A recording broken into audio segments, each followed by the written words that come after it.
Good evening, everybody, and welcome to the 10th episode of IOHL Radio. It's our special edition radio show tonight. It's a playoff preview. I'm here with Jay Diggs as usual, and filling in for Pat is Diesel. We'd like to thank Diesel for coming on such short notice. How you doing, Diesel?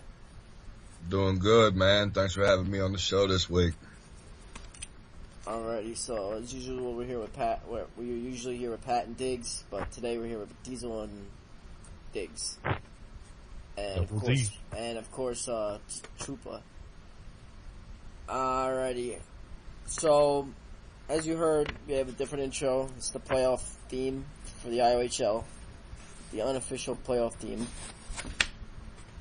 And we got a couple news and announcements.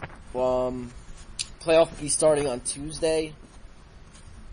I believe they'll be doing two games Tuesday, 2 games Wednesday, and then maybe 3 games on Thursday if needed. I believe that's what it's going to be like.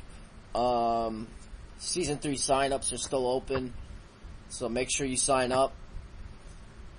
They're still looking for more commissioners. I'm hearing that they're looking for around like 6 commissioners.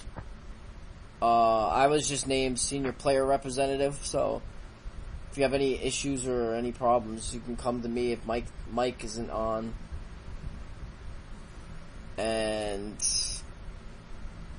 But other than that,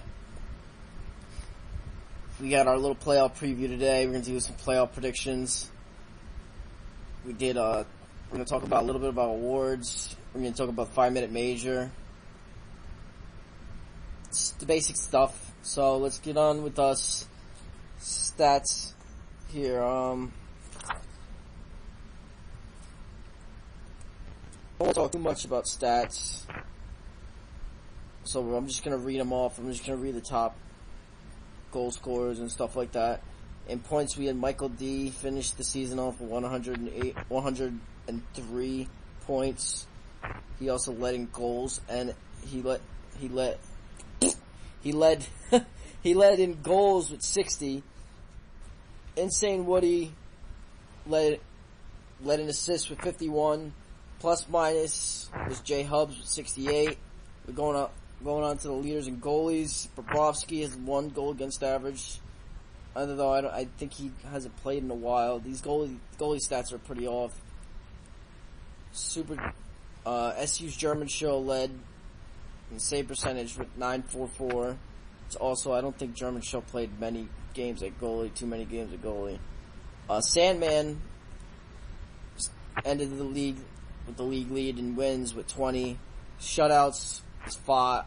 Leafs and Jets ended with 5. He's tied with Steve-O. And I believe that is the record for the IOHL. The most shutouts that Steve-O and Leafs and Jets tied the record for IOHL most shutouts, I believe. So that's it. We'll go on to standings now. Let's talk more. We're gonna talk a little bit more about standings. Toronto won the President's Trophy, finished the season 35-9-4. 74 points. They had definitely a terrific season under the heralds of Murph. Murph put together a great team. Do you have anything to say about the Maple Leafs? They actually might win the Stanley Cup this year.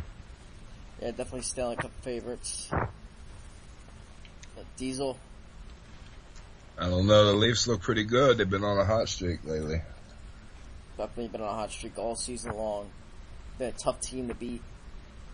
On to the Florida Panthers. They finished the season with 29-16-4, 62 points. This is the reigning Stanley Cup champion from season 1.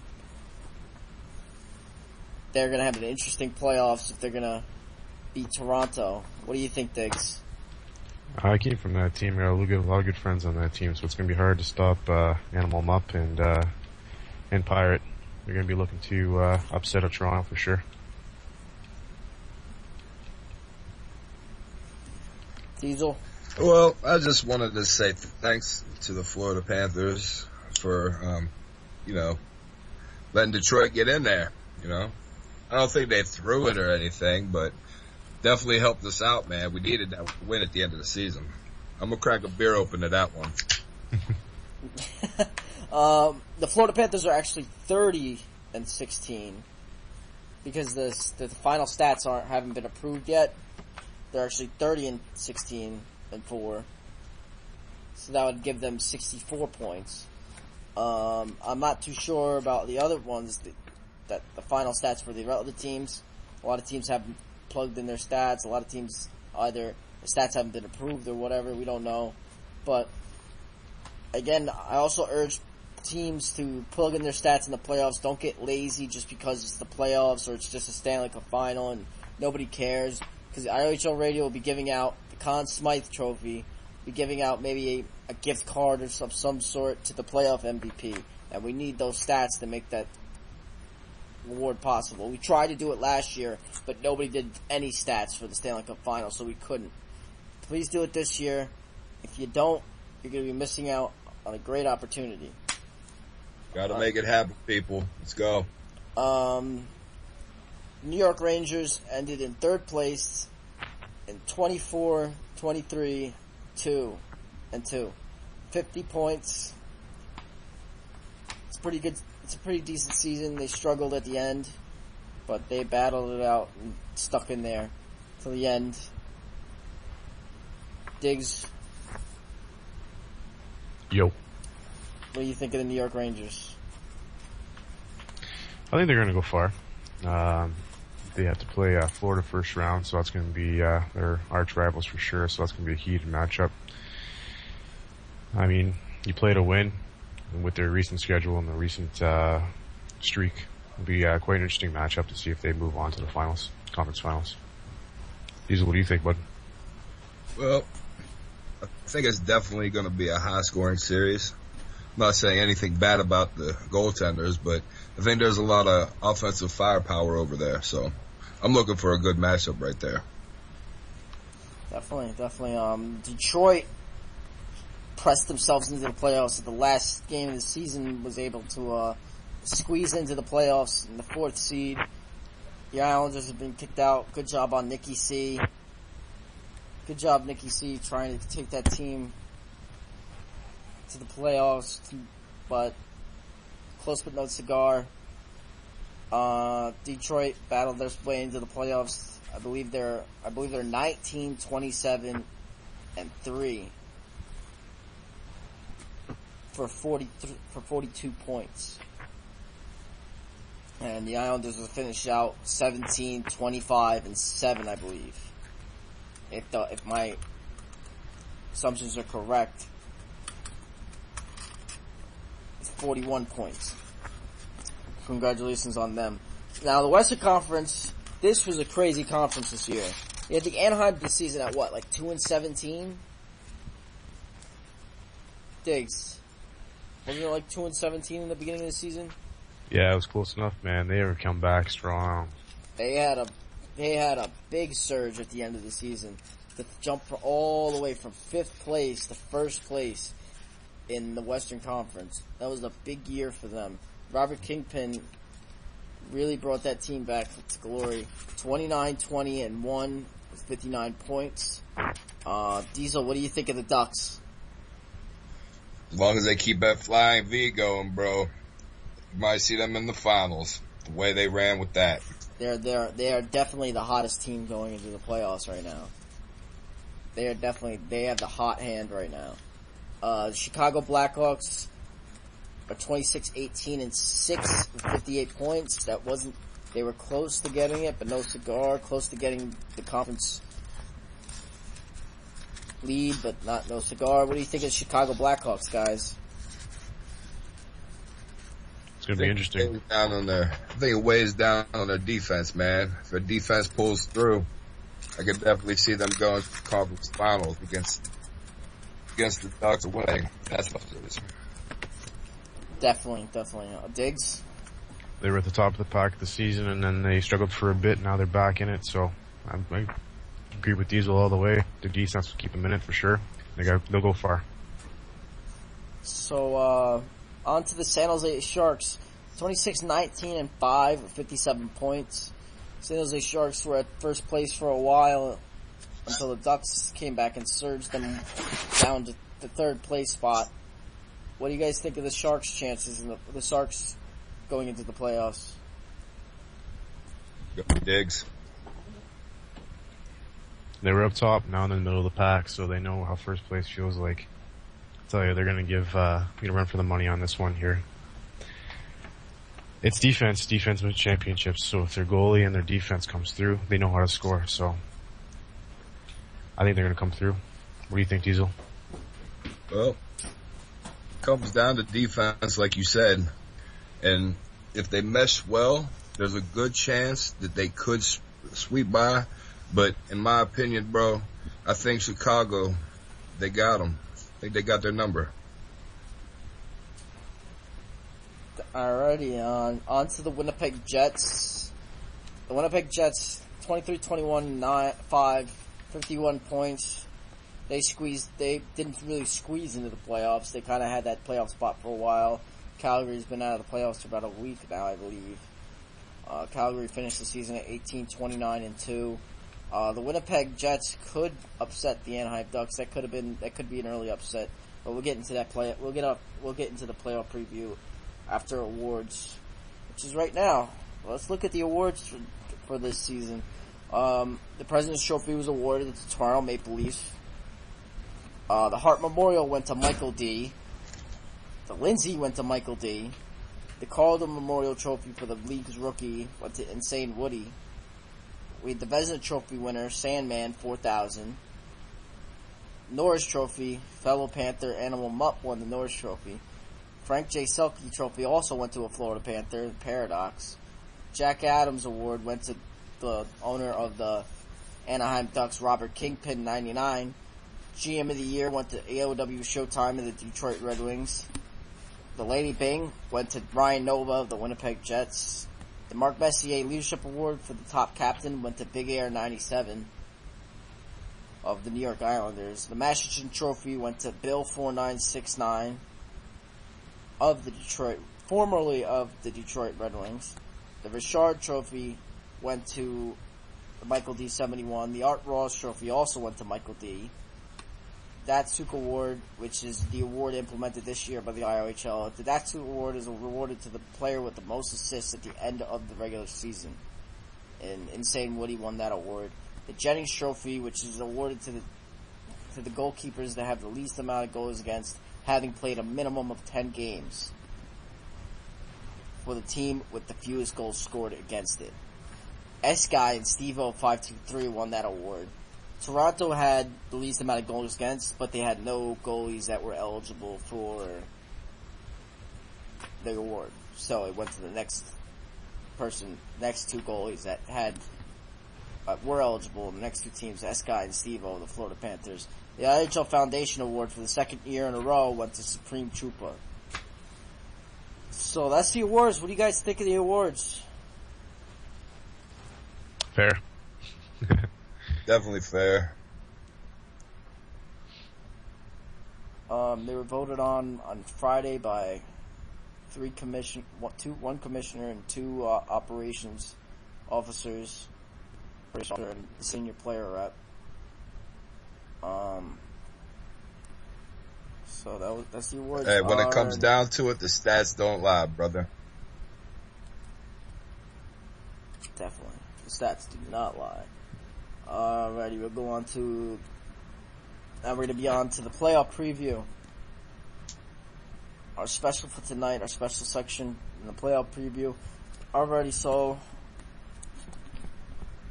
in the first round, we start in the Eastern Conference. The Toronto Maple Leafs versus the Detroit Red Wings. What do you guys think of this series, Diggs? Toronto's fierce, man. I don't know. Might be a cakewalk for Toronto, but I think Red Wings will put up at least a fight or two, so I think it's going to be 4-1 for Toronto. What do you think, Diesel? Well, I'm a betting man, but I'm not no Pete Rose, so can't bet against my team, man. I got Detroit winning in 6. I'm not saying Toronto's on a roll. So to me, it's going to be a hard fought matchup. I just got to give it to my boys, man. When they show up, they're going to play. I got Detroit in 6. What about you, Trooper? I hate to be the guy that says this, but I got Toronto in 4. I think Toronto's too overwhelming for a 4th seed, especially a team that got in the playoffs at the last game of the season.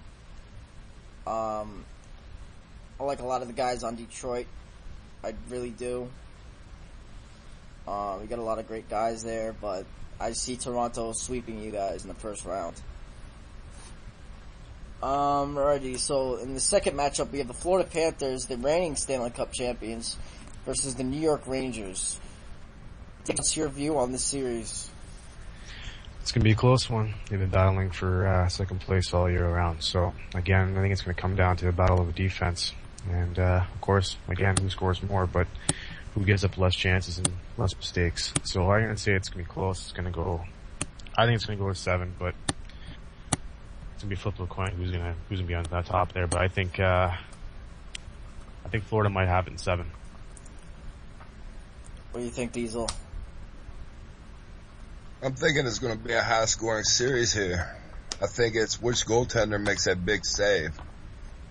To be honest with you, I got my money on the Florida Panthers in 5. Not knocking the Rangers, but I think the Florida Panthers put it together, go on a long run here. I think I'm gonna have Florida in 5 as well.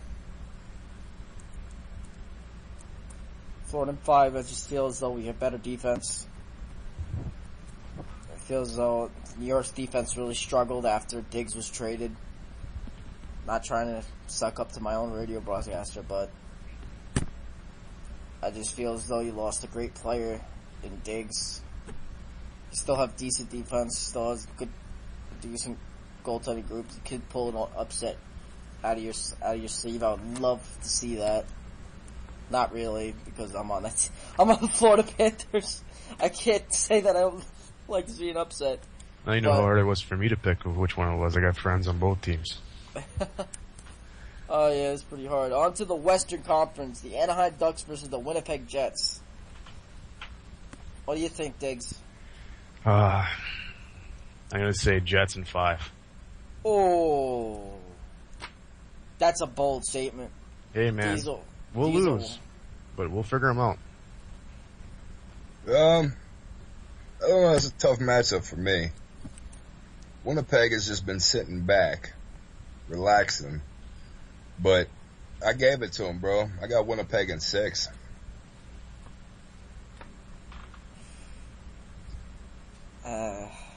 I hate to be the odd man out here, and I hate to say,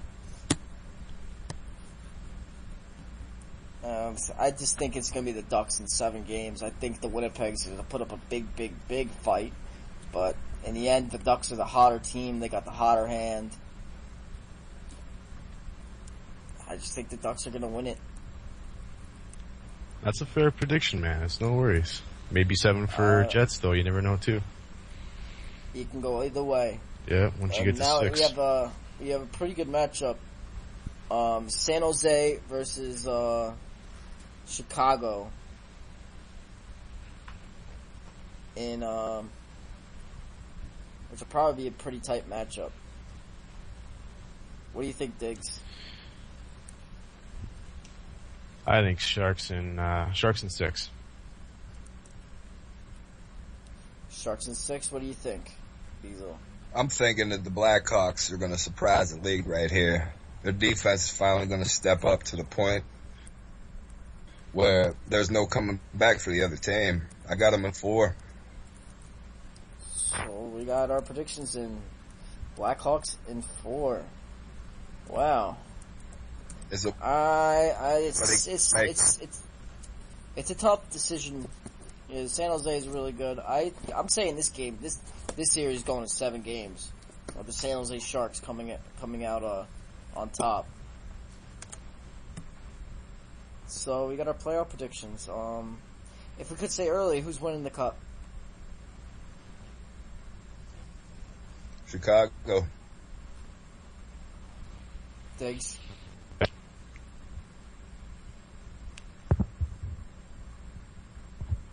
Trupa?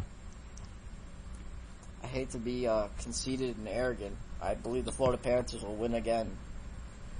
They have a lot of the team that they had last year. Plus, they have some additions as well. They got good goaltending. They got good defense. They got good goal scoring. Just all around, they have good play.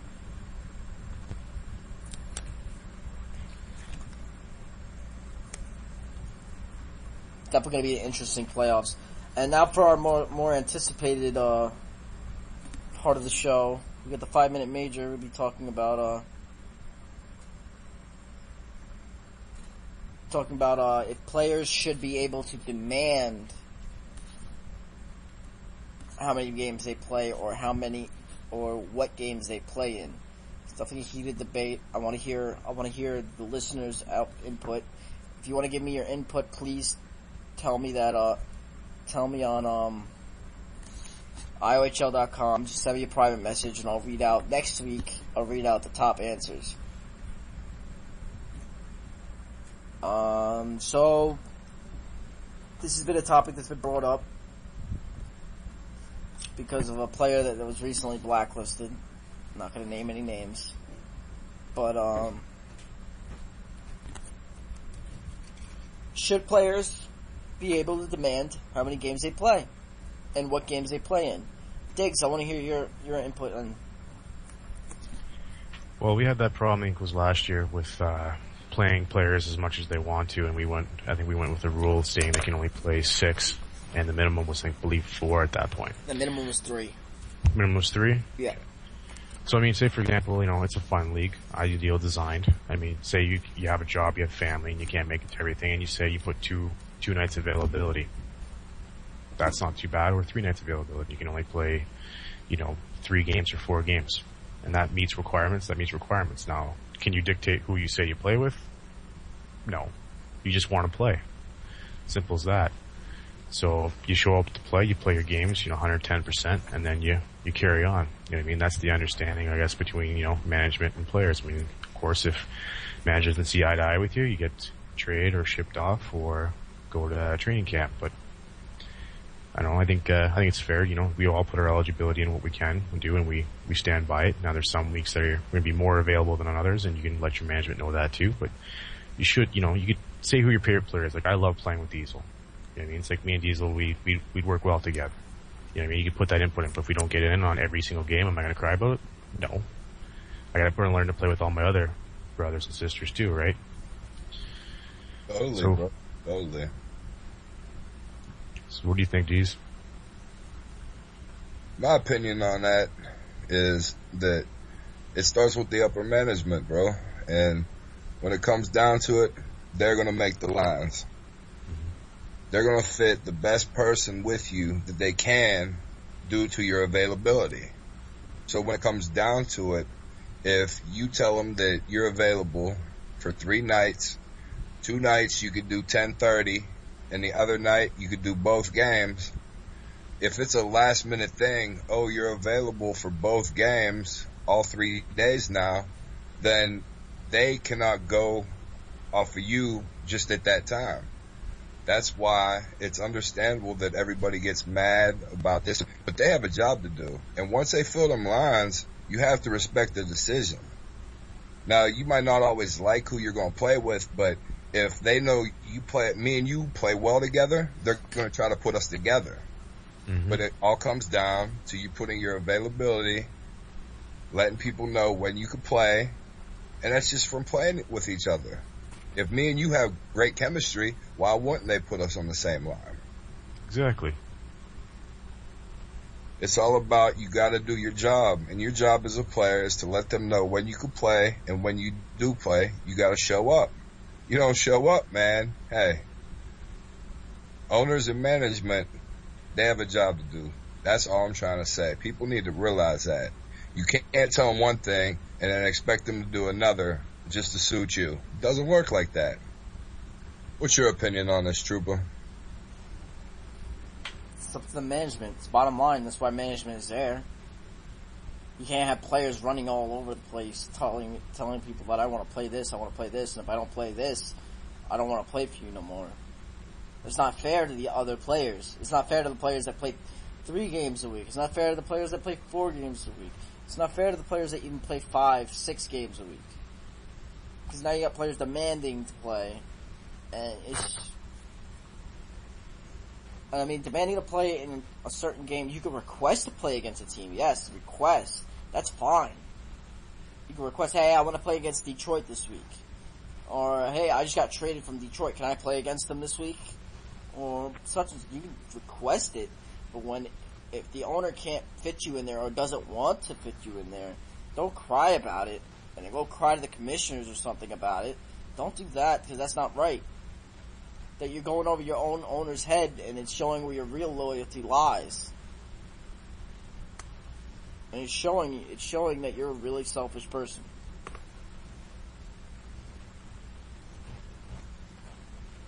I mean, players should not be allowed to demand how many games they play and what games they play in. You can, like I said, you can request it, but demanding it just shows how selfish you can be.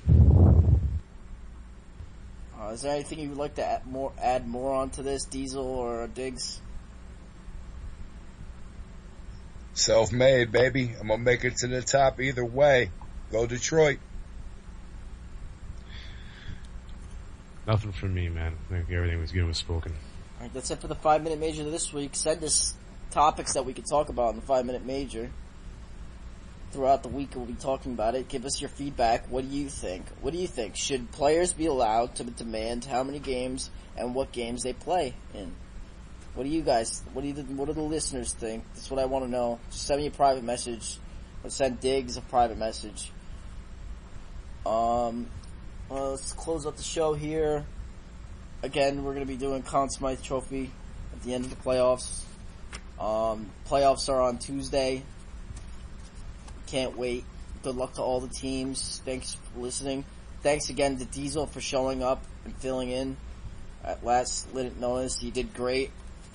But definitely gonna see what we can do from here.